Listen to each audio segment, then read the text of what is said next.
Una inteligencia artificial gana un concurso de pintura. Una revista científica veta a autores que usan inteligencia artificial para escribir sus artículos. Una inteligencia artificial puede hacer exámenes muy difíciles de medicina y abogacía. ¿Qué está pasando? ¿Cómo puede ser que en los últimos 2 años de repente los ordenadores pueden hacer cosas que hasta ahora pensábamos que solo nosotros podíamos hacer? Y además cosas que realmente nos hacen plantearnos ¿qué significa el arte? O si realmente necesitaremos un abogado en el futuro para redactar un texto legal, o incluso si harán falta programadores. O sí, las inteligencias artificiales también están generando código y sinceramente, habiendo sido programador durante 10 años de mi vida, nunca me imaginé que vería un ordenador generando de la nada programas así de elaborados.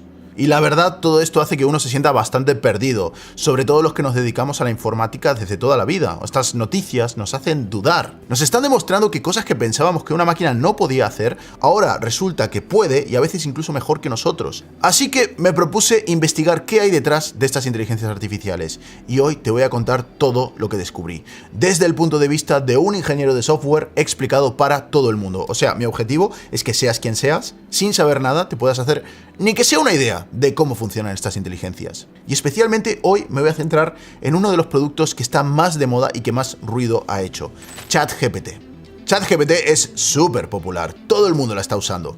Para que os hagáis una idea, consiguió la escalofriante cifra de 10 millones de usuarios activos cada día en su primer mes. O sea, sale y a los 30 días ya tenía 10 millones de usuarios cada día haciendo preguntas, rompiendo el récord de la tecnología más rápidamente adoptada en la historia de la humanidad. Un crecimiento 10 veces más rápido que el de Instagram. Una locura total. ChatGPT es una web de uso gratuito, aunque también tiene una versión de pago, y funciona como un chat al que le puedes preguntar todo tipo de cosas. Es como una especie de oráculo tecnológico, que te sabe decir cosas como cuál es la mejor manera de atarte los zapatos, cómo deberías dejar a tu novia de la forma más suave, resolver problemas lógicos complejos, escribir software, hacer cambios en ese software que acabas de escribir, jugar a juegos contigo, inventar una historia, escribir poemas, crearte una rutina del gimnasio con instrucciones muy específicas, componer una canción con sus respectivos acordes, generar un texto legal, como por ejemplo un acuerdo de confidencialidad, y todo esto recordando todo lo que habéis hablado a lo largo de la conversación. O sea, tú hablas con él y vas recordando todo lo que estás hablando. Y son textos originales, o sea, todo lo que te dice no lo vas a poder encontrar en ninguna parte de internet, aunque luego hablaremos de eso.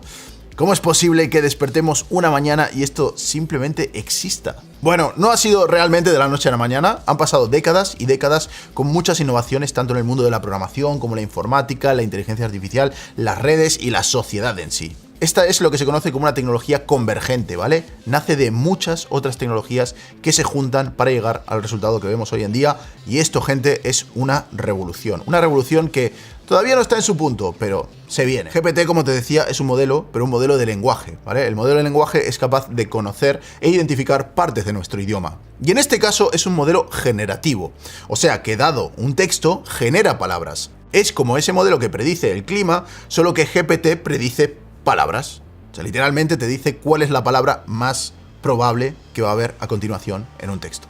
Si lo piensas, no es muy distinto del autocompletar del móvil. No sé si habrás probado alguna vez que en el móvil hay un sistema que te sugiere palabras intentando predecir lo próximo que vas a decir, solo que GPT es infinitamente mejor haciendo ese trabajo.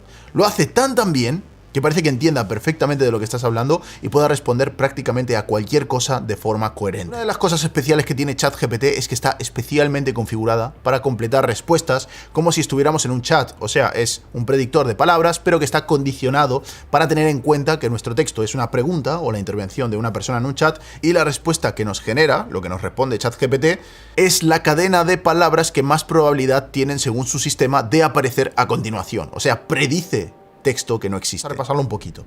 Una red neuronal es un programa que está diseñado para aprender a hacer tareas. Normalmente cuando los humanos quieren hablar con un ordenador y pedirle que haga cosas, usamos la programación, ¿vale? Y cuando hacemos un programa le decimos a la máquina exactamente paso a paso todo lo que tiene que hacer. Como hacíamos, de hecho, con la calculadora. Cuando estamos escribiendo números en una calculadora, en realidad estamos programándola, ¿vale?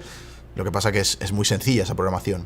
pero hay algunas cosas que no sabemos muy bien cómo explicarlas, como por ejemplo reconocer un número escrito a mano, ¿vale? Hay como 1000 formas de escribir números a mano, o reconocer un dibujo por muy deformado que esté, ¿no? Imagínate un dibujo de un gato, ¿cuántas formas hay de dibujar un gato? Estas son tareas que nosotros como humanos sabemos hacer de forma fácil, pero que cuesta mucho explicarle a un programa cómo puede hacer esto paso a paso. Para todo esto que no sabemos cómo programar, hemos inventado el aprendizaje automático o machine learning. Y las redes neuronales son una de las tecnologías que se usan para el aprendizaje automático. La idea aquí es muy simple, la implementación es difícil, ¿vale? Pero la idea es simple. Quiero que la máquina haga algo que no sé muy bien cómo se hace, así que le voy a mostrar ejemplos a mi ordenador. Voy a preparar mi red neuronal para que sepa dónde tiene que mirar, qué puntos son los interesantes de estos datos, qué tipo de operaciones tiene que hacer con ellos para intentar sacar conclusiones, o sea, le voy a dar una estrategia, pero va a ser ella quien va a estudiar muchos casos, muchísimos datos, muchísimos casos, para intentar entender qué es lo que se tiene que hacer en cada uno de ellos. Con estos datos, básicamente, mi red neuronal va sacando conclusiones, va encontrando patrones. Incluso hay veces que estas inteligencias artificiales encuentran detalles que nosotros no somos capaces de darnos cuenta que están ahí. Este proceso en el que la inteligencia artificial estudia miles y miles de casos se llama entrenamiento. Por ejemplo, podemos entrenar una inteligencia artificial para reconocer imágenes de gatos, o números escritos a mano, o jugar a un juego de mesa. Por lo cual, si quisiéramos entrenar una inteligencia artificial para que nos entienda y hable con nosotros, primero que nada hay que tener en cuenta que en nuestra red neuronal no va a haber frases, ni palabras, ni poemas, sino números, y únicamente números. Y ese problema no tiene solución, ¿vale? Así que vamos a trabajar con números sí o sí. Ok, dicho esto, tenemos por un lado redes neuronales que son capaces de aprender en base a patrones, y por otro lado tenemos texto, que este texto en realidad son pues nuestras frases, palabras, un montón de lenguaje humano, pero que para el ordenador, al final del día, y es importante este matiz, son números, ¿vale? Él no va a ver árboles, ni casas, ni coches, ni caras, ni personas, va a haber números únicamente. Así que teniendo en cuenta estos dos detalles, vamos a hacer juntos el ejercicio de crear un programa que entienda el lenguaje natural, ¿vale? Va a ser un ejercicio mental, ¿ok? Vale, configuramos nuestra red neuronal y le pasamos estos números. Lo primero que va a ver son un montón de números. Hemos dicho que una de las habilidades especiales de nuestra red neuronal es encontrar patrones dentro de datos. Así que podemos configurarla especialmente para que reconozca tantos patrones como pueda. Y si analiza cientos y cientos de estas secuencias de números, acabaría dándose cuenta de que hay patrones que se repiten, ¿vale? Cada vez que encuentra esta secuencia de números, entre estos dos otros números, es porque hay un término. A veces lo encuentra con este otro número al final, pero lo que está claro es que este es un patrón que se repite. Y como ese puede haber muchísimos otros. Esto es lo que nosotros conocemos como palabras, pero para esta red neuronal, para este ordenador, son patrones numéricos únicamente, catalogarlos, tenerlos en alguna lista, cosa que cuando nuestro programa se los encuentre, pues los pueda identificar. Mira, aquí veo este patrón, aquí veo este otro, etcétera, etcétera. Os hacéis una idea, ¿no? A estos patrones les vamos a llamar token. Un token no es necesariamente una palabra, depende mucho de cómo funcione la red neuronal, pero no es necesariamente una palabra. A veces hay palabras compuestas o palabras que varían bastante, pero que tienen una raíz común, y el ordenador lo que hace es separarlas en varios tokens. Pero bueno, normalmente un token es una palabra, y como nuestra máquina ahora conoce los tokens, una forma de reducir, simplificar y comprimir esos datos y hacer el trabajo más fácil podría ser la de cambiar esos patrones de muchos números por una serie de tokens numéricos, ¿vale? Vamos a asignar un número a cada token y vamos a cambiar todas esas secuencias de números por tokens. Y ahora la red neuronal pues tendría un número para cada palabra en lugar de todo ese lío. Este proceso es uno de los primeros pasos que hacen las redes neuronales como GPT y se llama tokenización. Ok, hemos llegado a un checkpoint. Vamos a repasar un momento lo que hemos hablado hasta aquí. Tenemos una red neuronal, que es un ordenador que aprende buscando patrones en datos. Le pasamos un montón de números random, que representan las letras de nuestros textos, y millones de textos para que pueda estudiarlos y buscar patrones dentro de ellos. De ahí la red saca varios patrones, que son nuestras palabras o partes de palabras, y crea los tokens. Ahora, teniendo estos tokens, los usa para crearse un mapa mental con cientos de parámetros y usa esos parámetros para clasificar por cercanía de significado a cada uno de los términos. Y luego, gracias a esto, pues también analiza combinaciones de varios tokens que parece que tienen algún sentido entre ellos, que son nuestras frases, y también empieza a memorizarlas y a relacionarlas entre ellas con más de 1000 parámetros. Y esto le permite pues saber qué frases tienen cosas en común y qué cosas en común tienen, ¿no? Con qué términos se relacionan. Ahora, gracias a todo esto, cuando nosotros le damos un término, como por ejemplo gato, GPT puede buscar dentro de su embedding la posición del término gato y soltarnos unas cuantas frases sobre los gatos, como por ejemplo, ¿qué es un gato? Una fase en la que la entrenamos para hacer algo y otra fase en la que la hace, ¿no? La primera fase se llama entrenamiento, la segunda se llama inferencia. Cuando nosotros hablamos con ChatGPT, estamos en fase de inferencia, ¿vale? Está intentando adivinar cosas. Y cuando la entrenamos, que es cuando le pasamos la Wikipedia, los libros y todo lo que le demos para aprender, es cuando está aprendiendo. Y el problema que te voy a contar ahora afecta a las dos fases, tanto la de entrenamiento como la de inferencia. Cuando nosotros metemos letras y luego tokens en la red neuronal, ¿vale? Como el ordenador que veníamos haciendo hasta ahora, la red neuronal tiene una entrada de un tamaño X, ¿vale? Recoge esa entrada, la procesa, saca conclusiones y ya está, ahí hemos terminado. Nosotros hasta aquí, por algún motivo, hemos dado por hecho que el ordenador puede tragar cualquier tipo de frase, cualquier tamaño, da igual como sea, cualquier texto, pero esto no es así, ¿vale? Y esto es un problema mucho más grande de lo que parece. La red neuronal no recuerda lo que pasa entre paso y paso. Cada vez que entra algo y sale, pues simplemente se le olvida. Y esto es un gran problema, primero que nada para la inferencia, ¿no? Cuando nosotros hablamos con la inteligencia y esperamos que nos genere texto, hombre, pues es bastante importante que entienda toda la frase que le pasamos, da igual cuántas cosas mencionemos, que esto es algo que GPT hace muy bien, y no solo eso, sino que recuerde todo lo que vamos hablando a lo largo de la conversación. Que tenga algún tipo de memoria, ¿no? Algo que le permita recordar. Y lo mismo pasa cuando esta red está aprendiendo, ¿no? Si la red neuronal está leyendo un artículo de Wikipedia, es súper importante que para poder clasificar las frases y conceptos, pues sepa cuál es el contexto, ¿no? ¿Qué es lo que está leyendo? ¿De qué va la cosa? Por ejemplo, antes hablando con ella, pues me dijo: hay una posibilidad de que estos textos sean propaganda. Esto lo hizo en la fase de inferencia, porque estaba hablando conmigo. La idea aquí es que los Transformers han sido la gran revolución, la pieza que faltaba en el mundo de los generadores de texto, la capa de atención. Esa capa de atención ha hecho que avancemos en 2 o 3 años muchísimo más de lo que se avanzó en toda la década pasada posiblemente. Google, de hecho, fue la primera en publicar acerca de estos Transformers y también en usarlos. Uno de los productos más importantes que hicieron basándose en esta tecnología fue BERT. En este artículo de Google podéis ver cómo BERT es una gran ayuda a la hora de mejorar la precisión de las búsquedas en Google, por ejemplo, ¿no? La mejora es impresionante porque pasamos de que Google busque términos relacionados con lo que estamos buscando a que entienda perfectamente lo que estás diciendo y te dé la solución a tu problema. Por ejemplo, aquí podéis ver que se pregunta si en 2019 un viajero brasileño necesita visa para ir a los Estados Unidos. Antes de usar este sistema te decía que, bueno, un artículo ahí del Washington Post que está relacionado, que tiene esas palabras clave, y ahora directamente te lleva a la página de la embajada donde nos explica los requisitos de los viajeros que visitan Estados Unidos con nacionalidad brasileña. Y ahí fueron los que decidieron llevar esto al siguiente nivel. En 2015 se juntaron varios titanes del sector tecnológico. Estamos hablando de Sam Altman, que era el director de una aceleradora de startups muy importante, Greg Brockman, que fue uno de los primeros empleados de Stripe, Reid Hoffman, que es el cofundador de LinkedIn, Jessica Livingston, que también viene de la aceleradora de startups, era la cofundadora, Peter Thiel, que es el cofundador de PayPal, y Elon Musk, que bueno, este no necesita presentaciones. Bueno, pues toda esta gente se juntó y montó una organización que al principio era sin ánimo de lucro para llevar la inteligencia artificial al siguiente nivel. Y así es como nació OpenAI. Uno de los proyectos estrella de OpenAI es GPT. No es el único, ¿vale? Tienen cosas muy guapas, pero bueno, GPT es el del que va el vídeo de hoy. Y la idea aquí es muy sencilla. Dijeron, ¿qué pasaría si cogiéramos esta arquitectura de Transformers que propuso Google y hacemos la red neuronal más grande, enorme, gigantesca jamás creada?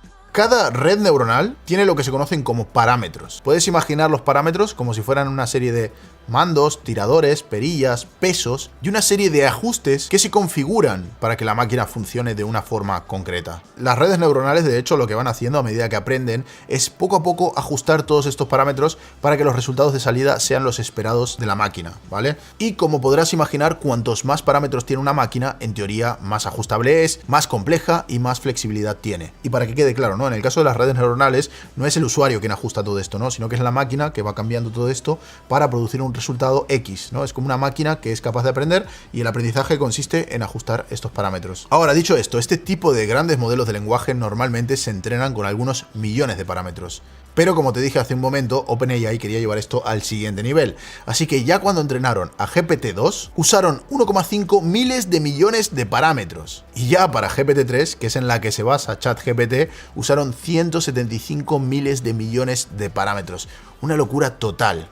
¿Y qué usaron para entrenar a esta bestia de Transformer con esos 175 miles de millones de parámetros? Bueno, pues básicamente le pasaron el Common Crawl, que es una base de datos que contiene muchísimo contenido de internet extraído de textos como blogs y todo tipo de páginas web entre el año 2016 y 2019. Luego también usaron WebText 2, que básicamente es un texto muy largo que contiene todos los posts de Reddit con un mínimo de karma y todo su contenido de links, o sea, todos los links de esos posts también en formato de texto. Aparte de eso, usaron una gran biblioteca de libros y por último, toda la Wikipedia. GPT-3. OpenAI creó a mitad de 2021 una variante de GPT-3 entrenada con todos los repositorios de GitHub, que básicamente GitHub es una plataforma que ahora la compró Microsoft, donde la mayoría de programadores del mundo guardan su código. Y esta inteligencia artificial, pues básicamente se puso a aprender todo el código de GitHub y aprendió a programar, o fine-tuned, como se dice en inglés, de GPT-3. Lo primero que hicieron fue, empezando ya desde GPT-3, entrenado con todo esto que os dije antes, añadieron más entrenamiento, pero esta vez en lugar de usar textos de internet, que quedan libres a la interpretación de GPT, porque una cosa que no mencioné es que GPT es un modelo entrenado de forma no supervisada, o sea, los datos que se le pasaron no le decimos qué son, sino que tiene que buscarse la vida, ¿vale? Pero en este caso sí que le pasaron un nuevo set de datos que sí que está etiquetado. ¿Cómo lo hicieron? Bueno, pues contrataron un grupo de humanos para que generen respuestas de chat de alta calidad y además pues diciendo qué es cada cosa. Esto se conoce como aprendizaje supervisado, porque la inteligencia artificial ya sabe cuáles son las conclusiones que tiene que sacar. O sea, tiene que buscar los patrones, el por qué esas conclusiones son así, pero por lo menos ya le decimos, mira, esto es esto, esto es esto, esto es esto. Entonces cuando entrenas se centra más en entender de por qué las cosas son como son. Este set de datos especialmente hecho para GPT es bastante caro porque tienes que pagar a la gente para que se dedique a escribir y etiquetar, pero es muy valioso porque le da datos de altísima calidad al modelo. Pero además de eso hicieron un segundo paso, un proceso que se llama Reinforcement Learning from Human Feedback. En español, aprendizaje reforzado de feedback humano. Aquí lo que hicieron fue hacer que GPT genere 4 posibles respuestas para cada pregunta, ¿no? Y luego pusieron a un montón de gente ahí a trabajar, donde tenían que puntuar de mejor a peor cada una de las respuestas. Con tantos datos y tantísimos parámetros, necesitas muchísimos ordenadores y mucha potencia. De hecho, GPT fue entrenado sobre las gráficas A100 de Nvidia, que son la gama más alta y más potente, que están pensadas para cálculo e inteligencia artificial, pero no en una ni dos, sino que en datacenters gigantes de Microsoft. Así es, Microsoft ha puesto su cloud Azure a disposición de OpenAI para hacer todo este entrenamiento. Es más, Microsoft lleva años apostando por OpenAI y hace muy poco ha invertido 10 miles de millones de dólares en ChatGPT. ¿Recuerdas que hace un momento te hablé de GitHub Copilot y de cómo GPT entrenó con GitHub para aprender sobre programación? Bueno, pues GitHub es de Microsoft. Es más, ahora mismo Microsoft es propietaria del 49% de OpenAI. Y no solo eso, sino que hace unas semanas anunciaron algo que nos dejó a todos con la boca abierta.